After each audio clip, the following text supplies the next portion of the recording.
Welcome back to the Citizen channel. You're all staying safe and well. We're going to have a look at Savinho or Savi, whichever you want to call him. I won't call him by his full name, ends in Oliveira. But we're going to have a look at Savi's 24-25 season at City through local media, other media, and personal observations, and just a summary at the end as well of his year, which has been a bit up and down, but a few positives. So we'll talk about that later. Right, yes, Savi on the 18th of July.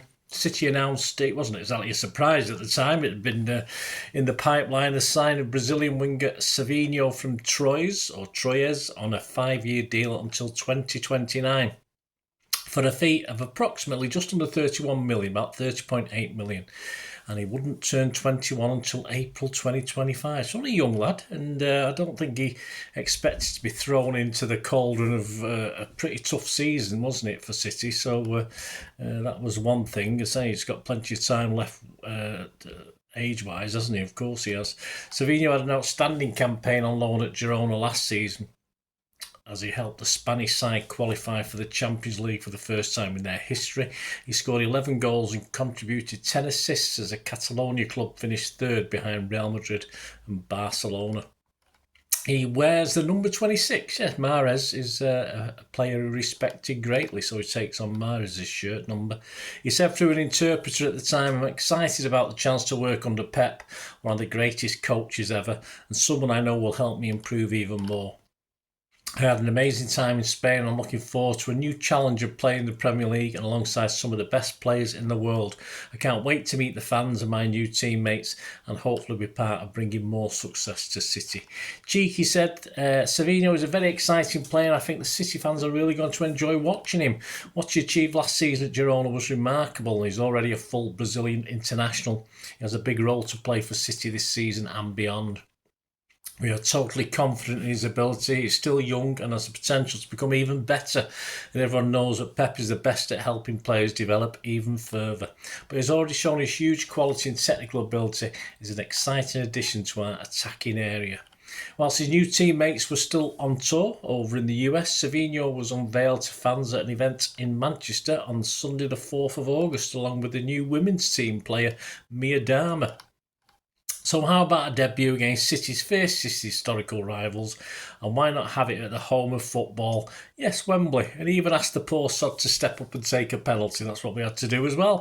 Savi didn't start, but was part of a Pep double substitution on 64 minutes as Savi and Nunes came on for Doku and O'Reilly.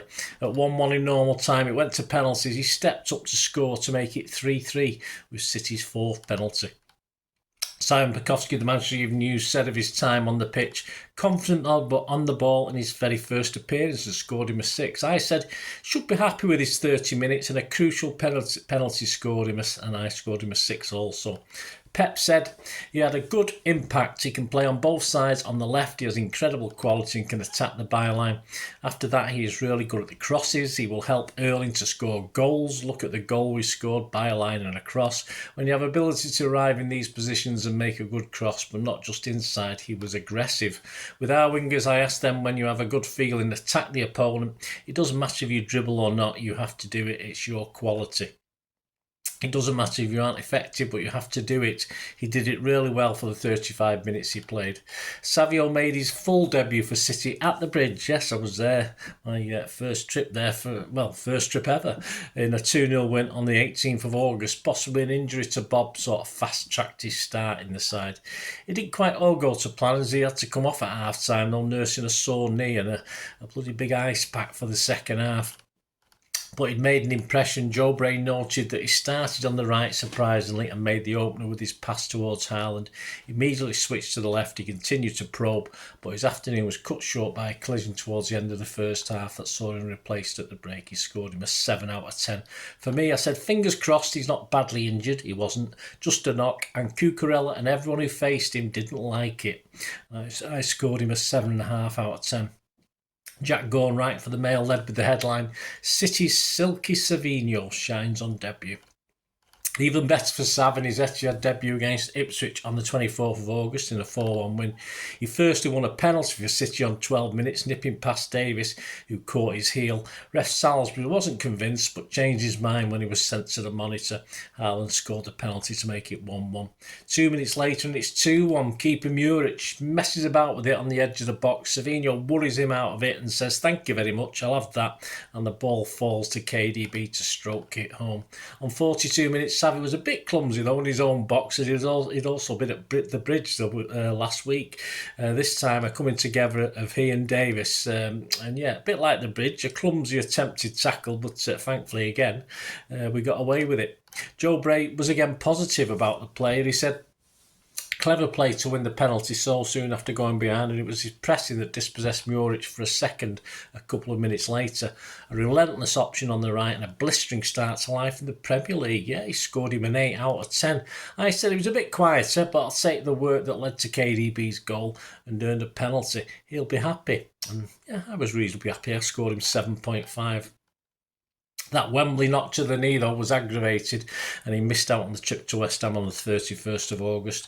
After an international break, he was back for the visit of the Bees to the Etihad on the 14th of September as we beat Brentford 2-1. But Savi appears to have forgotten his shooting boots that day. It would be a returning theme this season, with at least 4 efforts high or wide, and also a South American trait, a little unwelcome, as he received a booking for what was a pretty pathetic dive in first half injury time.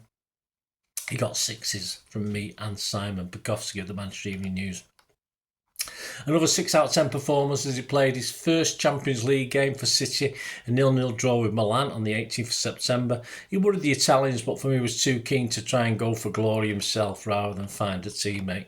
Pep wasn't happy either, as he was hooked at half-time, apparently for tactical reasons. But Pep was confident enough to start him in a match-up with Arsenal on the 22nd of September at the Etihad and helped the big lad. He's helped the big lad for City's first goal. Yes, Erling Haaland I'm talking about. Savinho turned Calafiore on the halfway line, cruised infield and slid a perfectly weighted pass into the space between Saliba and Gabriel. Haaland was too quick for the pair of them and stroked with the outside of his left foot under Raya for his 100th goal in 105 games, equaling Ronaldo's record. So Savi had a big saying that one. Simon Bukowski said, "Brilliant to set up Haaland and was so tricky that several Arsenal players were booked trying to stop him. Not as much joy against 10 men though." They got 1 sent off, of course. 7 out of 10 from Simon Bukowski. For me, I said a nice assist, better than Doku, but looking for glory a couple of times again, but less selfish this time. I also scored him a 7, and he also got a 7 from other journalist Jack Gorn. Despite the draw after 5 games, City remained top. Watford were at the Etihad just 2 days later in the Carabao Cup. He had a lively introduction to proceedings, replacing Doku for the second half.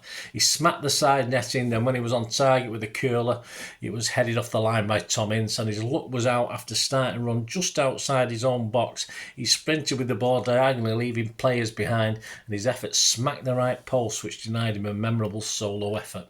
Sam Bukowski said, "Lively from the moment he came on, and the post denied him a brilliant solo goal. He scored him an 8 out of 10. For me, similar to Doku, but spread his dribbling nicely across the pitch. He needs a goal, but no lacking in confidence," I said, and I scored him a 7. In a 2-1 win at Wolves on the 20th of October, we saw the good and the not so good from Savi. And Simon Bukowski was a little bit kinder in his analysis, saying, "One of City's brightest, offering a threat in attack and doing excellent work defensively. His finishing could have been better though, for a 7 out of 10. He did make the keeper Sarr work with a curling effort in first half injury time, but later on 70 minutes really should have done better when blasting over from a Bernardo cross. He was replaced 4 minutes later. I scored him just a 5.5. My reasoning for this, I thought he was the poorest of our 2 wingers, should have gone off first. He didn't do much for me. Sparta Prague were in Manchester on bonfire night, and Savi set up Haaland for another kung fu style taken goal, and an early big man let him down with another which he really should have scored, denying Savi 2 assists on the night, although he did pull a half decent chance wide in a 5-0 win as well, so just proving his finishing wasn't great. Simon Bukowski and I rated his night a 7 and were happy, though Pep himself appeared a little bit frustrated with the Brazilian on the night. 7 out of 10 rating, a 1-0 win over Southampton at the Etihad on the 26th of October. I was impressed by his work rate, despite being double teamed and treble teamed at times. He was stretchered off worryingly in a Carabao Cup game, a 2-1 loss at Spurs, but had supplied the cross for a Núñez goal late into first half injury time. He left the pitch on 60 minutes, 7s from me and Simon, but no need to worry. He was on the bench for our defeat at Bournemouth and back in his side for the trip to Sporting. But possibly regretted he wasn't back on that stretch, as we were far from alone with a poor performance, of course, at Sporting in a 4-1 loss. His approach work and getting into spaces was fine, just his crosses and shooting were well off in a 5 out of 10 rating game. In yet another defeat, this time at Brighton on November the 9th, your game was frustrating to watch, but Joe Bray considered he was one of the better performers in a 2-1 loss. But worse to follow was Simon Bukowski, and I rate him just a 4 out of 10. Then again, not the worst City player in our 4-0 home loss to Spurs on the 24th of November. In his defence, he started well, but then he faded and was subbed for the final 15 minutes, replaced by KDB.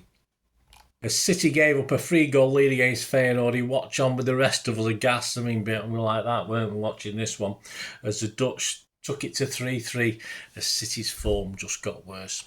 So there you go. Join me in part 2, where a recent City hero gives Savi his support, and City start to turn the season round a little, but Savi has reoccurring problems on the pitch and really annoys me with one of his traits as well. So there you go, guys. Let me know any memories you've got of Savi for this season. Let us know your thoughts. It'd be great to hear from you, please.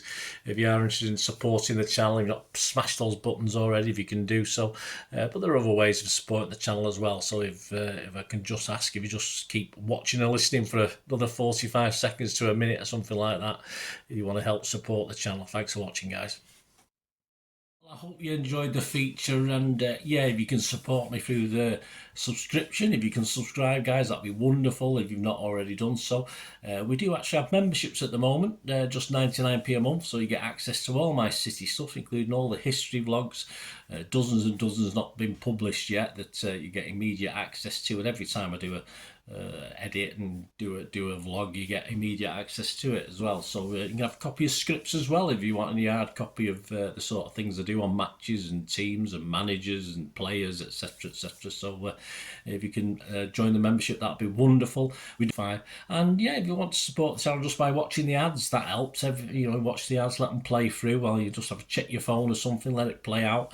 And of course, if you follow any of the links, that always works as well. If you follow a link to one of the ads and you fancy something, I've done it myself. I've followed a link and actually purchased something from another organisation. But it can happen. It can happen. Not all ads are stuff you're not interested in. And of course, if you can give us a like, guys, that would be absolutely fantastic. All the likes are much appreciated. Anyway, thanks for watching.